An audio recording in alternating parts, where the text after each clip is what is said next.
Imagine spending 4 months in a room where you can't see your own feet. In the Dark Ages, winter wasn't just cold, it was a total blackout.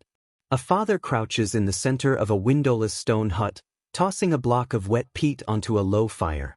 There is no chimney. Instead, a thick, gray cloud of smoke rises to the ceiling and stays there, slowly filling the room until it stings your eyes. The family sits on the dirt floor, wrapped in heavy wool blankets, breathing through their clothes just to filter the air. But here's the strange part: they wanted the smoke. Every crack in the walls is stuffed with moss and mud to keep the hut airtight. If the smoke escapes, the heat goes with it. And then it gets worse. To survive the freezing nights, the family isn't alone. A young boy pulls a shivering cow and 2 goats through the front door, tethering them right next to the sleeping mats. You'd hear the animals stomping in the straw and smell the rising stench of manure, but that cow is a living radiator. Its body heat keeps the room 10 degrees warmer, making the difference between waking up or freezing to death. What happened next was unexpected. Around 2 a.m., the family suddenly wakes up. In the pitch black, they don't try to go back to sleep. A woman feels for her spinning wheel and starts working by the glow of the embers while her husband carves a bowl by touch. They spend 2 hours talking and working in the dark before falling into a second sleep. This was their only way to survive the crushing mental weight of a 16-hour night. They lived in a hazy, crowded, and silent world, waiting for a sun they wouldn't see for months. Imagine living for months without a single bite of fresh food. In the dead of winter, a woman climbs down into a damp, freezing cellar to find dinner. She pulls the lid off a heavy clay jar, releasing a sharp, sour smell that fills the small space. She digs a wooden spoon into a heap of fermented cabbage and gray, salted fish, carefully scooping out tiny portions. Her children wait above, gnawing on trenchers, pieces of bread so old and hard they feel like wood. But here's the strange part: that stinking, sour cabbage was the only thing keeping them alive. Without that punch of fermented vitamin C, their teeth would loosen and their skin would bruise from scurvy before spring even arrived. And then it gets worse. By midwinter, even the fermented food starts to run low. A monk sits at a scarred wooden desk, trying to work, but his hands are shaking from the cold. He fumbles with a rushlight, a dried reed he dipped in smelly, melted animal fat. The tiny flame flickers and spits, blowing black soot directly into his face as he leans in to see his page. Artificial light was so expensive that most people just sat in the pitch black for 16 hours a day. What happened next was unexpected. As the snow finally begins to melt, the danger actually peaks. A village elder pokes a stick into the muddy, half-frozen earth and finds nothing but rot. The winter grain is gone, but the spring crops haven't even been planted yet. He watches his neighbors desperately digging through the mud with their bare hands, searching for tiny, pignut tubers just to have something to chew on. This was the hungry gap, the final test of survival where the return of the sun didn't mean a feast, it meant a desperate race against starvation. Imagine having to share your bedroom with a 1,000-pound cow just to stay alive. As the sun sets at 4 p.m., a young boy pulls a shivering cow and 2 goats through his front door and into the family's main living space. He ties them to a thick wooden post just 3 feet away from where his sisters are unrolling their sleeping mats. The animals stomp their hooves in the straw, their heavy breath turning into white mist in the freezing air. But here's the strange part: the family actually wants them there. In a world without insulation, a large cow acts like a giant, living radiator that can raise the room's temperature by 10 degrees. And then it gets worse. Living with animals meant living with their mess. The boy has to spend his evenings spreading fresh green rushes across the dirt floor to soak up the animal waste before it reaches the family's bedding. The stench of wet fur, manure, and stagnant breath fills the tiny hut, making the air thick and heavy. What happened next was unexpected. Despite the noise and the smell, the family falls into a deep sleep, huddled as close to the livestock as possible. The cow's rhythmic chewing and body heat become a survival tool, providing the only constant warmth in a house made of stone and turf.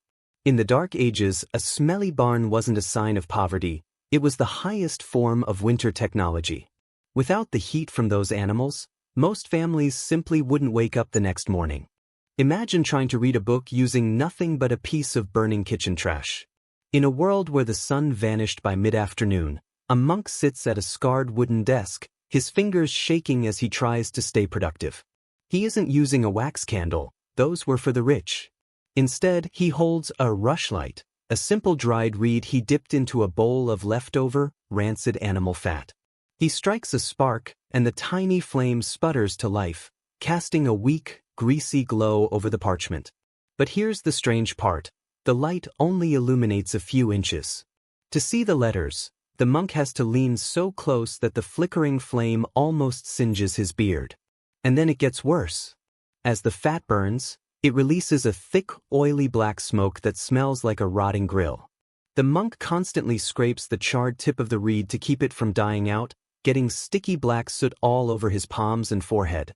By the time he finishes a single page, his face is covered in a layer of dark grime. What happened next was unexpected. Because these lights were so dim and dangerous, most people simply gave up on seeing anything at all. Instead of fighting the dark, entire villages would sit in total silence for hours, navigating their own homes by touch and memory. They learned to eat, sew, and move in complete blackness, saving their precious, smelly grease for only the most desperate emergencies. In the Dark Ages, light wasn't just a convenience, it was a foul-smelling luxury that most people went months without ever truly seeing. Imagine spending 4 months without a single drop of water touching your skin. In the freezing depths of winter, 3 laborers sit huddled near a stone hearth, but they aren't relaxing. Instead, they are vigorously scrubbing their arms with scraps of rough linen, trying to peel away layers of dead skin and soot. One man leans into the light, using his fingernails to pick tiny lice out of the seams of his heavy wool tunic. But here's the strange part. Bathing wasn't just inconvenient, it was dangerous. With all the local water frozen solid and indoor heat being a luxury, stripping off your clothes for a wash could lead to instant hypothermia. And then it gets worse. Because no one washed, a condition known as winter skin took over the village. Another man reaches for a wooden bowl filled with a thick, yellow paste made of animal lard and crushed sulfur. He rubs the pungent salve onto his red, inflamed forearms to stop the stinging of a fungal infection that has spread across his entire body. The smell of the sulfur mixes with the stench of unwashed bodies, filling the tiny hut with a suffocating odor. What happened next was unexpected. People didn't just ignore the filth, they turned it into a layer of protection. They believed the crust of dirt and grease on their skin actually sealed their pores against the poisonous winter air. By the time the first spring thaw arrived, these men would be covered in a literal shell of grime and parasites, finally heading to a stream to scrape off months of physical agony with flat stones. Imagine waking up at 2 a.m. every single night just to start working. In the pitch-black winters of the Dark Ages, a village bell rings softly through the freezing air, signaling that the first sleep is over. Inside a tiny hut, a woman sits up on her straw mattress and immediately reaches for a bundle of raw wool. Her husband doesn't groan or try to go back to sleep. He sits up next to her and begins shaving thin curls of wood off a new bowl with a small iron knife. But here's the strange part. This wasn't an accident or insomnia. This was segmented sleep, a natural rhythm where people slept in 2 4-hour blocks with a massive gap in the middle. And then it gets worse.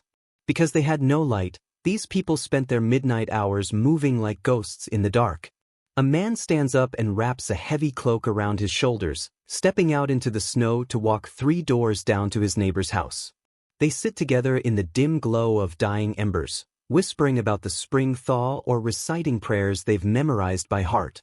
In a world with 16 hours of darkness, staying in bed for the entire night was seen as lazy or even unhealthy. What happened next was unexpected. Around 4 a.m., the conversation dies down and the woman puts away her spinning wheel. The village goes silent once again as everyone crawls back under their furs for their second sleep.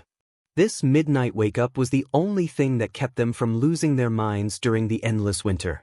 By breaking the night into 2 parts, they turned the terrifying darkness into a time for chores, visits, and community, long before the first ray of morning sun ever hit the horizon. You might think the return of the sun meant the struggle was over, but for a medieval peasant, The first day of spring was the most terrifying day of the year. A village elder stands at the edge of a melting field, poking a wooden stick deep into the gray, slushy mud. He isn't looking for sprouts, he's checking how deep the rot goes. Behind him, 3 men are on their hands and knees, frantically clawing through the freezing muck to find pignuts, bitter, tiny tubers, because the grain barrels in their huts are completely empty. But here's the strange part.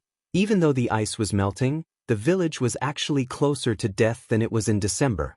And then it gets worse. As the ground thaws, the world turns into a literal swamp of bacteria. A young woman carries a wooden bucket to the local stream, but the water is brown and thick with runoff from the nearby livestock pens. Because the winter stores of salted meat and fermented cabbage have run out, the villagers have no choice but to drink this contaminated water and eat whatever they can dig from the mud. What happened next was unexpected. Instead of a celebration of spring, the village enters the hungry gap. This was a period of 2 to 3 months where the sun was shining, but the new crops were still just seeds in the ground. More people collapsed from spring fever and starvation during these sunny months than during the entire dark winter. The transition to light didn't bring a feast, it brought a desperate race to stay alive long enough to see the first harvest. While the birds began to sing, the people were at their weakest, praying that the mud would give them just enough strength to survive one more week.